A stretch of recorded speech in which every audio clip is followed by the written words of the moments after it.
It is Tuesday, and it is noon Eastern time, and we are back live with Kevin. I promised you, if you were with me yesterday, that I'd be here today, and I am back. It's launch day, everybody, for the Long Distance Teammate, and I didn't just come by myself. I brought a guest, and Wayne, they couldn't see you. So do it again. Show him again. There it is. Wayne Trammell, my co-author of the Long Distance Teammate, and he's got the book, and I've got the book as well. And we are so glad that you're choosing to join us. And before we get started and go too far, please just put in the comments where you're at today. We know you're probably in your house, but tell us where you are geographically located. We'd love to know that. When I was live yesterday, Wayne, we had people from, I think, 4 different countries. And so maybe we'll see if we can beat that today on launch day. So Wayne was just on doing a podcast interview. He's doing another one in an hour. I'm doing a keynote in an hour. But we wanted to slide this in and spend a few minutes talking to you all today about this new book. And so here's the thing. As you're joining us, we can talk about whatever you want. We can talk about your questions about remote work. We can talk about your questions about the book or about the book. We can talk about writing a book, since you've got both of us here. Hello from India. And so we know we've got at least people from 2 countries so far. We're so glad that you're here. And we've got someone from Santa Barbara, California. So there you go. And so we both know as multiple time authors that a lot of times people want to ask about how you write a book, or you might want to ask about how you write a book together and still be smiling at each other. We can talk about really seriously whatever you want for the next few minutes. I have some things for us to talk about. And if we get some really good questions, we might even give away some free prizes. So be thinking about your question and share it. We'd love to hear it. So Wayne? Yes, sir. How are you feeling on launch day? Oh man, just another day in paradise. It's good. I'm excited. This book is, I think, really important, and I don't use that when I'm talking about my own work all that much. But I think it's true. I think that this is an important book, and the timing is really good. And I think people are already, from what we're hearing, finding great value in it, and that makes a brother feel really good. There you go. We got our first question that's come in. So I'm going to just put this up here. And how is this? And I assume, Luciano, that you mean remote work. How is it affecting leadership? Funny that you asked, since that was our last book, The Long Distance Leader. So Wayne, how would you answer that question? How is remote work affecting leadership or our role as a leader? Well, I think there's 2 things. I think on just a practical, tactical level, it's requiring us to be much more mindful and intentional in everything we do. Everything we do has a ripple effect. It always has had, but it's particularly true when we work remotely. I think the second thing is that we need to more clearly separate leadership and management, because management of a remote team changes a lot. Leadership of a remote team doesn't change that much. I mean, in Long Distance Teammate or Long Distance Leader, and how many times am I going to do that today? I have done a bunch today. I actually, when I announced this live, I typed it wrong and I had to go back and change it. Hopefully I changed it everywhere. Yeah. So, but rule number 1 in that book, in the other book, was think leadership first, location second. And I think that will continue to be true, but the tactical, practical stuff of managing your team is going to undergo some changes. Yeah, I think that that's certainly true. And I think that, the other thing I would say to add to that is that everybody who is leading a remote team is likely also a remote teammate. I mean, even if you're the leader and you're working in the office and nobody else is, you're still on that team and you're still remote from them. So I think that there's a bunch of stuff in this new book that actually connects to us. If you think about our leadership role and things that we need to do or be thinking about in that regard? Anything you want to add to that, Wayne?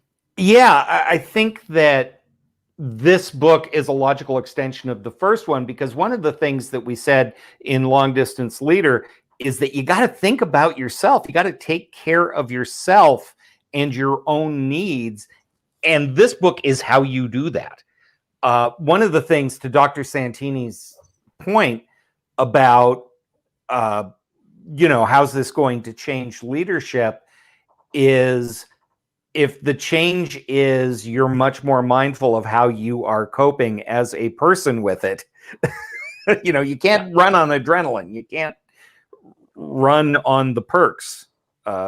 You have to be very, very mindful and take care of yourself, because when you work remotely, you are by yourself a great deal of the time.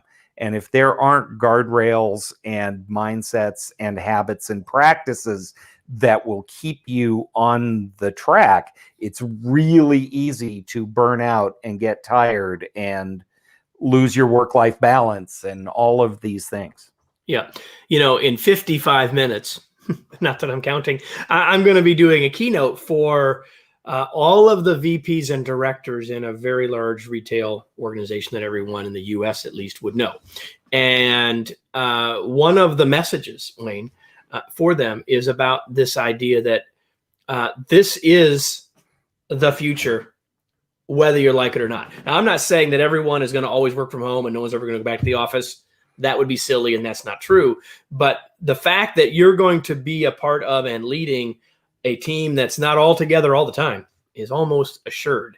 And while that's been true for some people before, the future, 311 days since the lockdowns by my counts, Wayne, and that a lot of things have changed in that 311 days.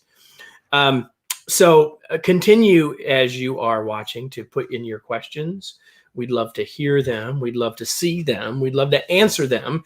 But there are some things, and I didn't know, because of our schedules today on launch day, if Wayne would be able to join me, which is one of the reasons why I didn't promote it as both of us. So I had written some things that I thought I would talk about, but Wayne is not privy to what those would be. So I'm going to just ask you the question, and then I'll answer it as well. So the question that I have, and we've got some things coming in from others here, but here's my question. In this book, what is something that you're especially proud of? Time to be okay with the fact that you wrote it. It's sort of like, bragging on your own kid, right? Like, what's something in the book that you're especially proud of, Wayne?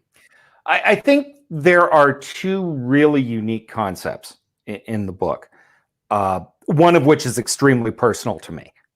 The 3P model kind of frames the entire conversation in the book, that you need to be productive, proactive, and think about potential. That's an important framing mechanism. I think what's really valuable and personal for me, because it has allowed me to attain whatever I have attained in my professional life, working largely remotely since the day I started.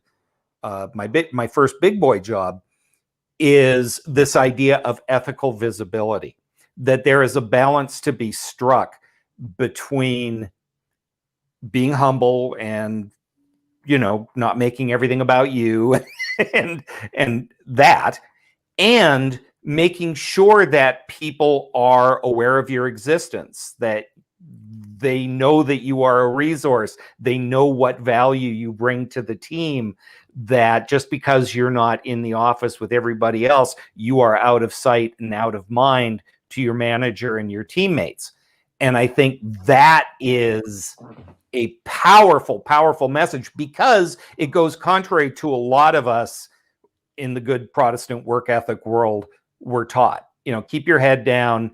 Your work will speak for itself. The nail that sticks his head up gets whacked with a hammer. All kinds. Okay, we can things. stop right there, Wayne. I would say that that is, I think, one of the things about the book, and thank you, Rob, for the comment there. One of the things that does make this book different, I don't think anyone else has talked about this balance, and I love that you just called it, and we talk about it in the book, as a balance, finding that balance, And I think it's critical. And it's one of the things that makes this book work for us, not just today. There's a lot of stuff that will help people today or tomorrow or the next day as a member of a team, as a team member. But there's a bunch of other stuff that really make this a career personal development book. And I think that idea is one of them. One of the things I was reflecting on today, because people asked a lot, and there's a number of comments that have come in. We'll get to those in a second. One of the things that I've been reflecting on in the last couple of days, and certainly leading up to launch day, is when we finished the book, we literally turned in the final draft soon after lockdowns, pandemics, and all that stuff started to happen. And if you read the book, you'll find just a couple of sentences about it we chose to add in, but we didn't go back and do a bunch of new work. And again, in the last 311 days, a lot of stuff's changed. The nature of the publishing world is you write a book and it takes a while before it gets out into the world. And one of the things that we talk about in the book a lot that probably isn't as needed now, I'll say I'm proud of it, even though we aren't necessarily the cause of it. And that is that fewer people are freaked out by their webcams. And so we spent some time talking about why it's so important to be on them and why it's important to use them. And now what we've got is people wanting to get off of them for different reasons, I suppose, than before. But I see that as a real positive thing, because a year ago, lots of people, I don't want to get on them, I don't want to be seen. And there is still some reticence, there is still some concern, but it's not nearly what it once was. And I think we were forced. Why do you think that's so important? I know that this is really important to you because I work for you and I live with this. But why do you think? Why do you think it's so important? I just think, and we talk about it in the book, right? That when we are working remotely, too often things become transactional. And if all we're doing is sending text messages, instant messages, or even emails back and forth, there's no chance for us to get the nuance of the communication, for us to improve the chances that we get true, effective message sent, message received communication. We talk in the book about richness and the richness of communication. And when we can't be in the same room, and you and I haven't been in the same room for I don't know how long now, Wayne, long time, year and a half, almost. Yeah, I think when we did that speaking engagement, so maybe just a year. But here's the reality. The next best thing to that is the camera. And so we don't have to be on it all the time, but I think that we have a chance for better communication and to improve relationships. And if you've ever been in an email stream that went sideways and then got on the phone or got on a webcam and saw how fast you could change it or fix it, you know what I'm talking about. Yeah, absolutely. And, there is plenty of evidence that neurologically and psychologically, we respond differently when there is a face there. For sure. Right. Oh, this isn't just that guy. I can see him. Right. And Rob is making a comment here, and I don't want to make this the Wayne and Kevin and Rob show. So what I want to do is go back to a comment that we got from Germany. So Jonas, welcome. Glad that you're here. What exact actions, and I haven't read this, Wayne, so we're in this together. Mm-hmm. What exact actions do you take in order to increase the use of habits and routines, especially when you stick to them during being just at home? Go. I think what you said, Jonas, at the end of that sentence is really important. And it's a mindset. And I know it sounds like I'm being a hopeless semantic, but there's a difference between being at home working and working from home.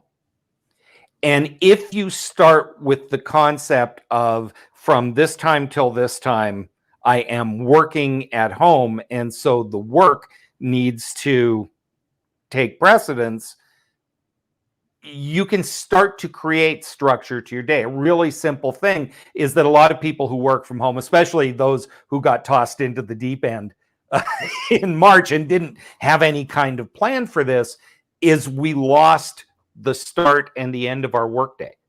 And so it starts when we roll over in the morning and grab our phone and see our first email, and that's the last thing we see at night.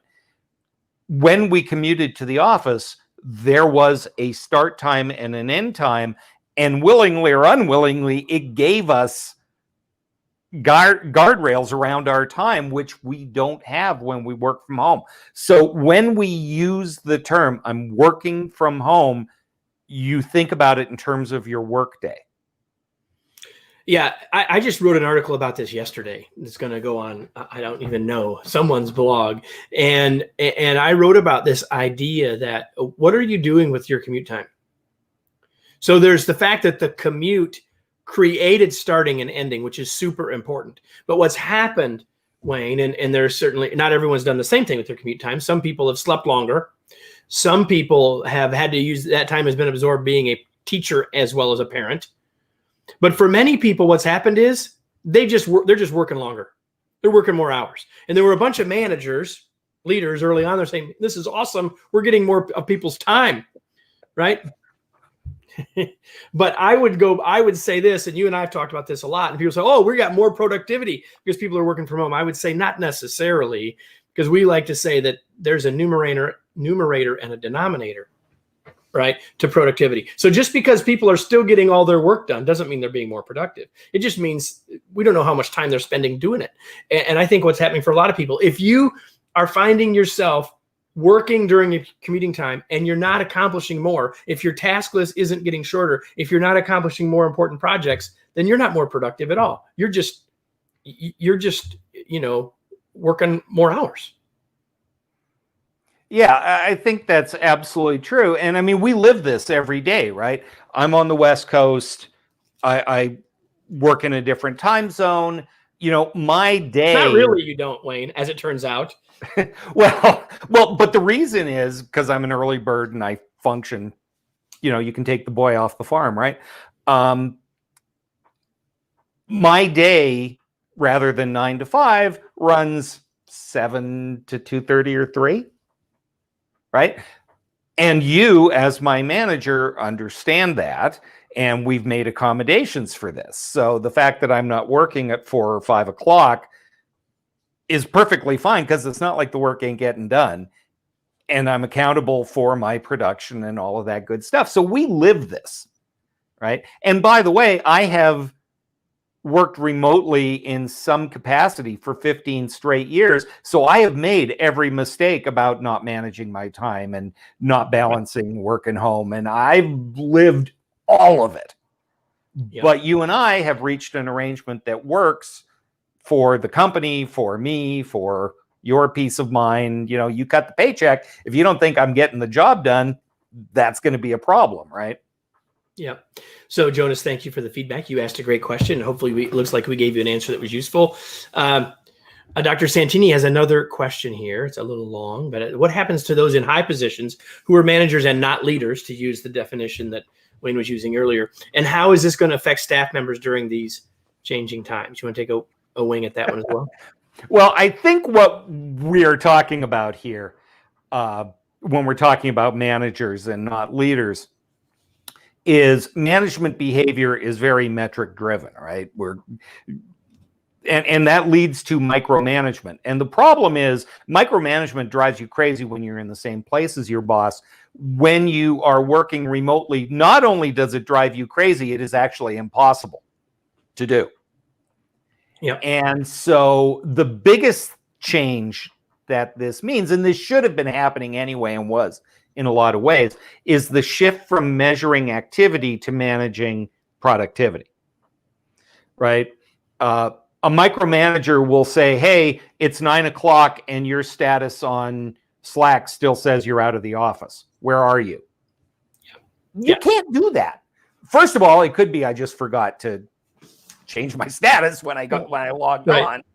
But the other thing is, does it really matter, right? Unless I'm in a position where I need to be instantly responsive, customer service, IT support, whatever, right? As long as that report gets written on time and to high quality, does it matter if I make a target run in the middle of the day because I need to, or because I just need to get out of the house? Yeah, this portion of the program is brought to you by Target. No, my daughter's new employer. But so the I think the point is there's a difference between activity and accomplishment, and we need to be focused on accomplishment and making sure people are getting the right things done, which gets back to crystal clear expectations, which is super important as well. And look at this. So we have Heidi Hannah, who is here, whose name is just fun to say. And I'm going to be on live with Hannah tomorrow, or excuse me, with Heidi tomorrow. So if you're on LinkedIn, go find Heidi Hannah and join us at 3 Eastern, noon Pacific tomorrow. I'm going to be joining her. So there you go. There's that. I want to ask you a question, Wayne, and then I'll answer it as well. Is a question that I was asked after one of my earlier books. In the time between when you finish writing it and when the world can see it, right? In this case, 200-300 days or whatever it is. What's the thing that you've learned since then that you kind of wish was in the book? I think one of the things that I wish we could have addressed, and we really didn't because the information didn't exist, is something really interesting happened between March 17th, but who's counting the exact day? If you look at a lot of organizations at their employee engagement scores in the first quarter of the lockdown, which would be second quarter of 2020, yep, they shot way up, which made zero sense to a lot of people.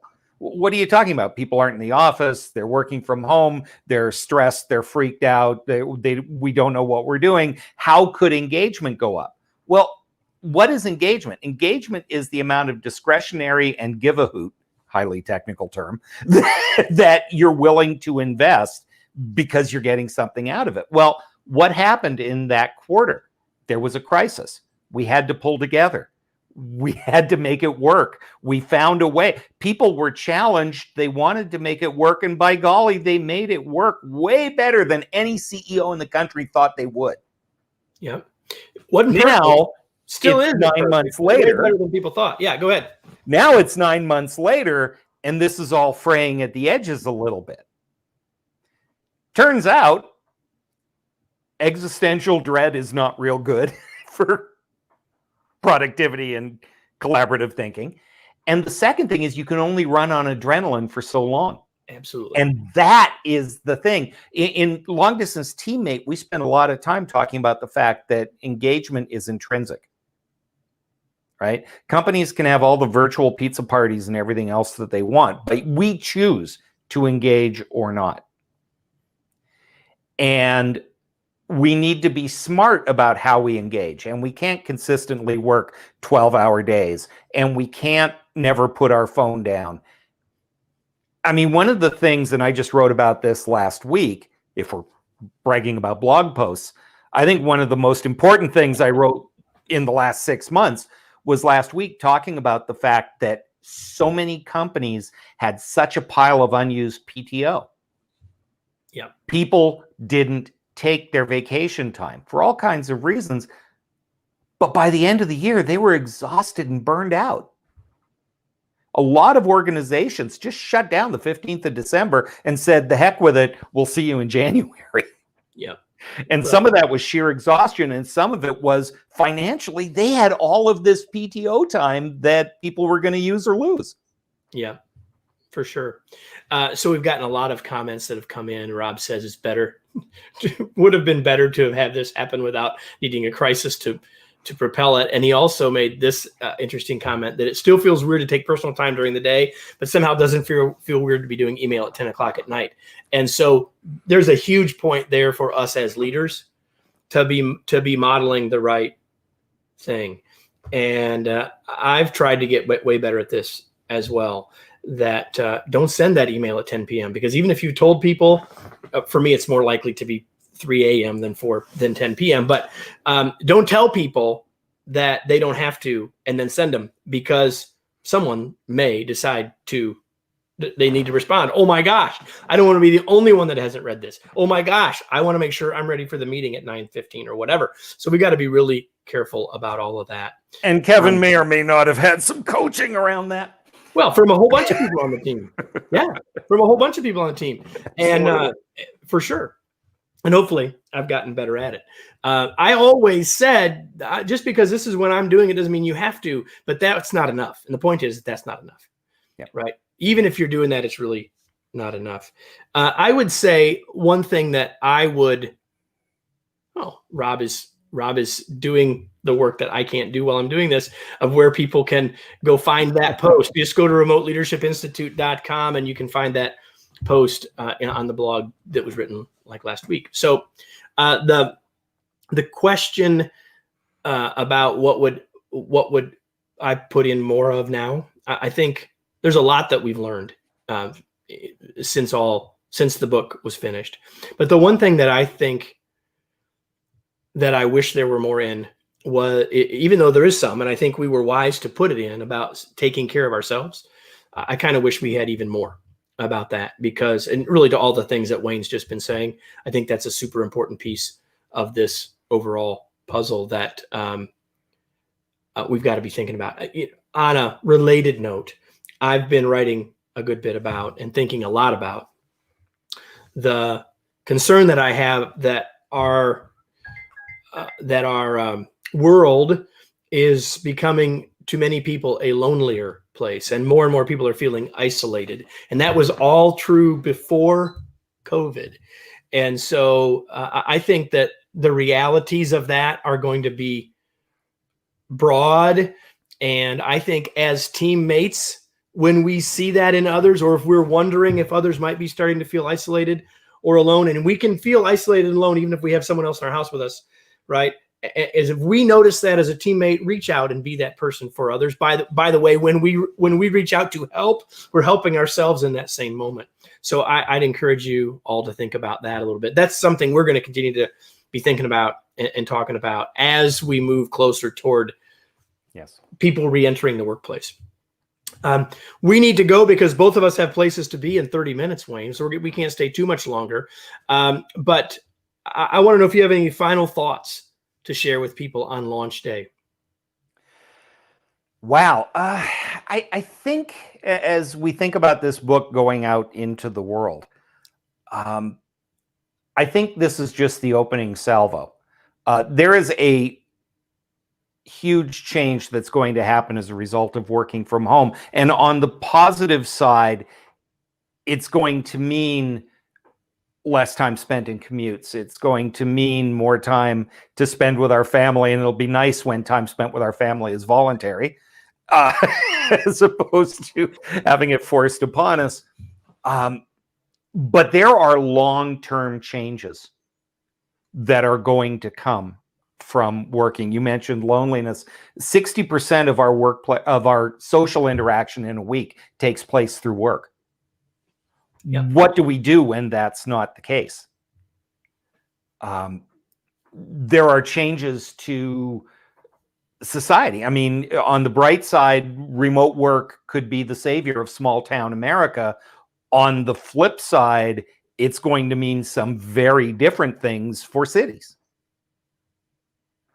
Infrastructure, the implications of what's happening are just now starting to kind of bubble up, and it's going to be fascinating to see how we respond to them and if we rise to the challenge. Yeah, we're going to try to stay on the thinking edge of that discussion as time goes on. And as a person from a small town, I kind of love that part of that. You know, and actually there was something in the Wall Street Journal this morning about people that made the exodus from New York City. Some of them glad to be gone. Some of them can't wait to go back. But, you know, even if they end up going back, I think there's a lot of learning there. There's a lot of lessons there. And anytime that we get the chance to have new sets of experiences, that gives us the chance to have lessons in learning. This has been a great time. We've gotten a lot of people that have shared some nice comments. I'll just put some up. Becky, we love working with you as well. Thank you, Miss Heidi. Looking forward to tomorrow. And thank you, Heidi, as well for this. We appreciate it. So I will just close with this, that we've enjoyed spending the time together. Hopefully it's pretty clear that we work well together. We enjoy working together. And hopefully that shows up in this new book. And certainly on launch day isn't the only day that people can buy the book. But if you go to wherever you want to buy a book today and buy a copy, longdistanceteammate.com. If you go to longdistanceteammate.com, you can get links to all the places to buy it, of course. But also there you can find out where you can get a bunch of free gifts and bonuses depending on how many copies you buy. We want to incent you for being an early bird and for being a thought leader and for your own work and for the teams that you're a part of. And we hope that you'll do that. Hope that you'll get a copy. And we hope that you'll be back. And by the way, if you do that, you get the chance and take advantage of those bonuses. You get the chance to spend an hour on a live webinar or a recording with Wayne in February. And so here's the thing. If our guest, I'm going to go back here to my list here. If the good Dr. Santini is still here, I want you to send me a LinkedIn note because we're going to gift you a seat in the upcoming virtual book club that we're doing for the Long Distance Teammate. You asked a number of great questions. We're going to give you a seat.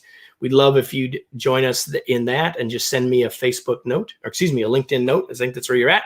And we'll connect with you and get you set up with that. And we would thank you all for being here. Have a great rest of your day. The sun is shining in Indiana. It's launch day. And thank you all for being here. We'll see you all next week right here, Monday, noon, live, right here. We'll see you then. Thanks, everybody. Have a great day.